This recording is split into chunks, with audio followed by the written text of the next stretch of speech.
ลินเลือกไปเที่ยวอันฮานอยเนาะเดินกับ100,000 ดงว้าวอะไรเนาะผัดไปเลยเนาะ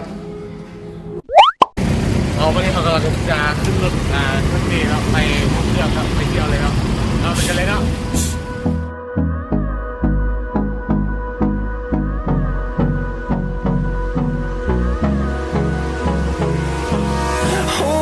Close till I get up. Time is barely on our side. I don't wanna waste what's left. The storms we chase are leading us, and love is all we'll ever trust. Yeah, no, I don't wanna waste what's left. And on we'll go, through the wastelands, through the highways, till my shadow turns to sun rays. And on we'll go, through the wastelands, through the highways. And on we'll go.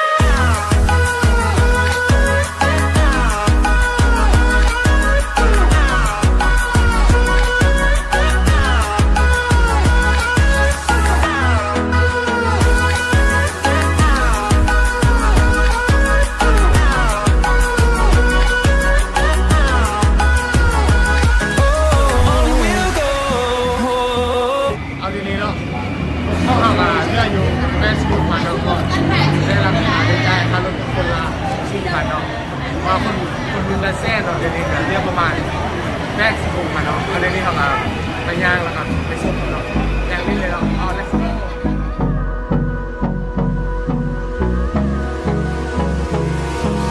Hold me close till I get up. Time is barely on our side. I don't wanna waste what's left. The storms we chase are leading us,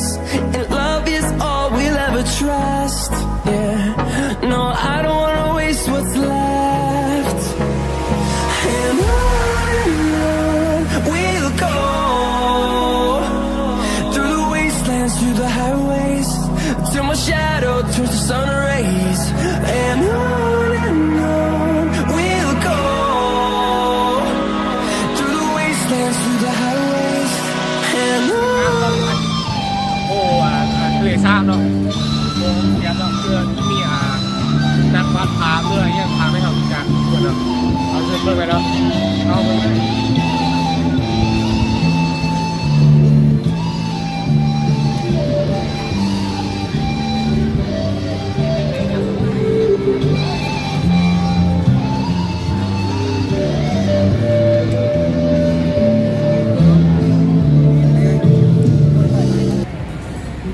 เนาะอันนี้แม่นทะเลสาบโหห้วนเกียมเนาะชื่อเต็มของเพิ่นเนาะซึ่งมันมีประวัติศาสตร์สำคัญกับประเทศเวียดนามเนาะแต่โดนนานมาเนาะมื้อนี้โอเล่จะพาเที่ยวอ้อมบอลนี้ที่เขาจะไปบอลก้อนแดงเนาะก้อนแดงๆอู้เจ๋งใจอยู่เนาะชิยางออมโล่งไปเนาะเราชิยางออมโล่งกันเนาะไป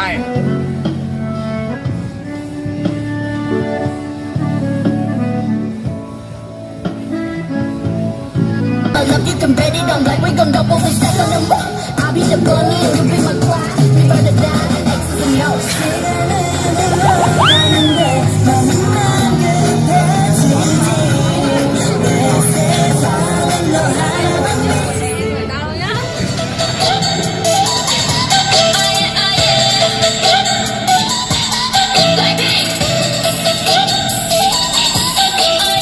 เป็นอะไรถึงใจปะ สุดยอดข้างงานแล้วลาเต็มงานแล้ว เนาะมุ่งหน้าไปขวดแดงของเขาอีกเนาะเอาไปเนาะใจแล้วเนาะตามคิด มึงงานเป็นคนแล้วแกสิมึงมึงซ่าแล้วแกสิมึงซ่าเต็มมากันเนาะมาเลย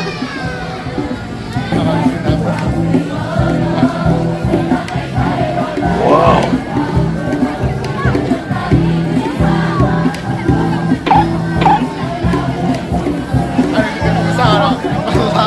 เราแค่น้ำไม่เอาหรอก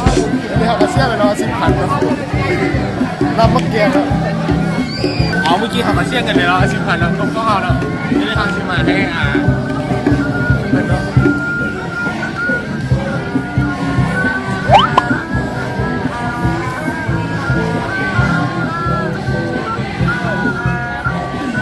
ตอนนี้เนาะเงินเขาเหลืออยู่เท่าไหร่เนาะ แล้วพูดเดี๋ยวอะไรก่อนเนาะค่ารถ14,000การน้ำเมื่อกี้10,000ลงไปแล้ว24,000เมื่อกี้เราให้เงินซีซอเนาะประมาณ9,000เจ้าซีพวกเขาได้เท่าไหร่วะเดือน33,000เนาะโอ้ถือว่า ได้มาแล้ว เซาซี่บวกเก้า 33,000 โอเค 33ตัวนี้ก็เหลืออยู่69,00067,000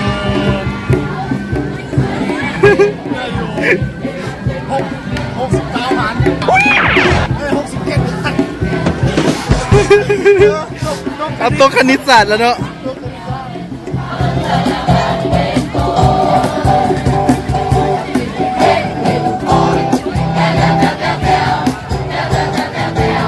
เดวเดวเดวเดวเดวเดวเดวเดวเดวเดวเดวเดวเดวเดวบรรยากาศตอนค่ำเนาะจะมีครูสาวบ่าวสาวมานั่งแคมป์เนาะ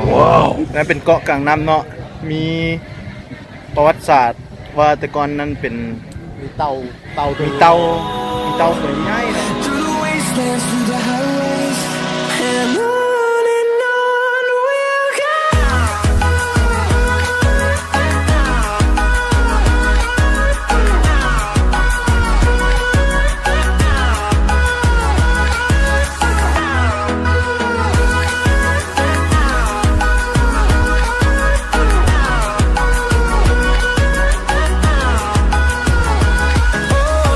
we'll go.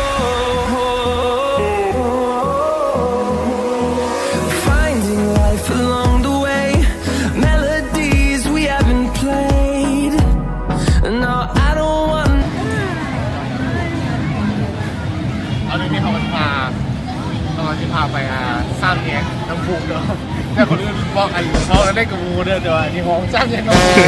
สามแยกน้ำพุ เพราะเพื่อนนะเด้อ ต้องได้มาเนาะสามแยกน้ำพุ ไม่มาองค์เกินเราต้องได้มาสร้างแยกน้ำพุมาเบิ่งว่าจะเป็นยังไงเนาะสร้างแยกน้ำพุเนาะ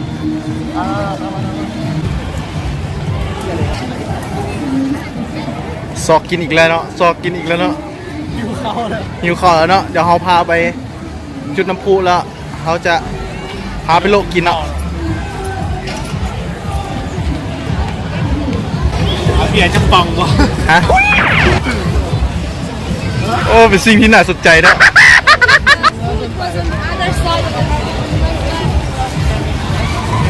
ใช่ป่ะโมเมนต์เนาะเห็นเป็นอะไรซื่อๆภาพดวงตาใช่ไหมที่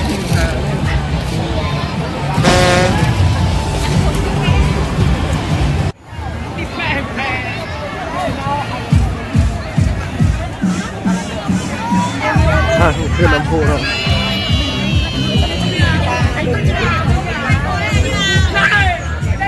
เปิดเอาไปเลยเนาะ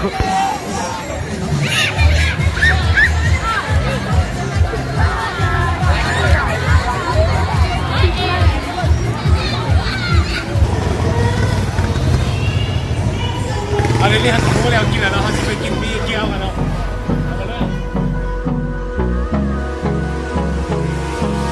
Hold me close till I get up. Time is barely on our side. I don't wanna waste what's left.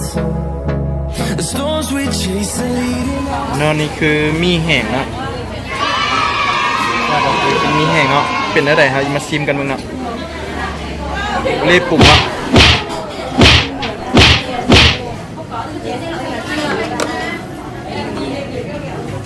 ใส่อย่างไรเนาะ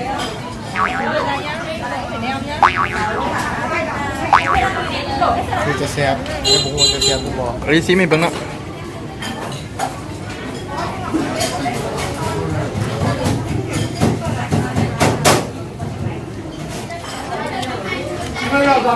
ใช่ป่ะ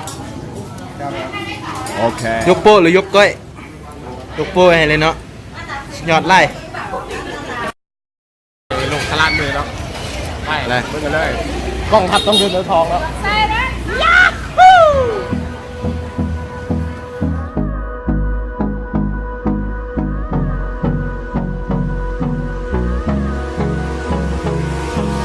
Hold me close till I get up. Time is barely on our side. เอาในนี้เขาก็ไปอยู่หน้าตลาดมือแล้วเนาะเข้าไปเบิ่งเลยเนาะว่าสิเป็นอะไรตลาดบรรยากาศของตลาดนี่เป็นอะไรเนาะเข้าไปเบิ่งได้ โอเค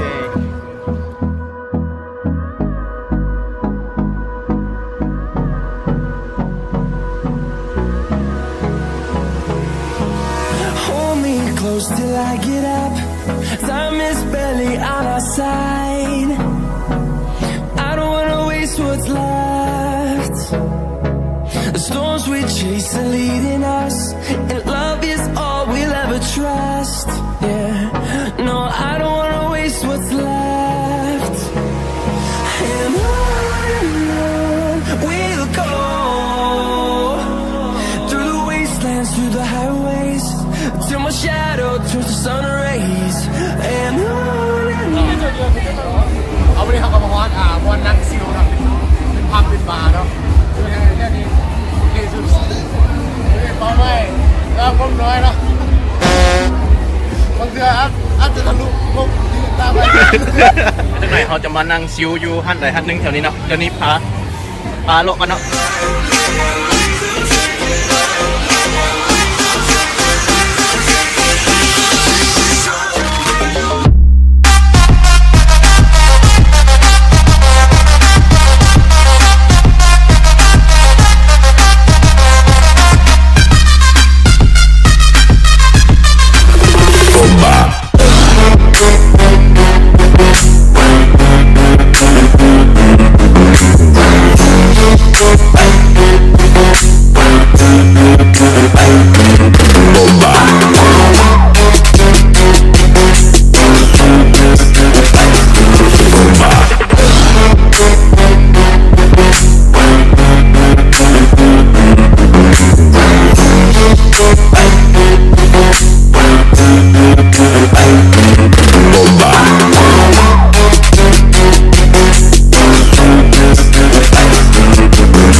เขาก็ได้จบลงแล้วเนาะ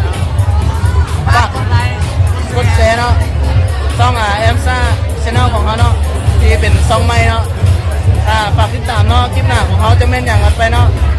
ฝากติดตามกันเลยเด้อ Feel just like a rock star.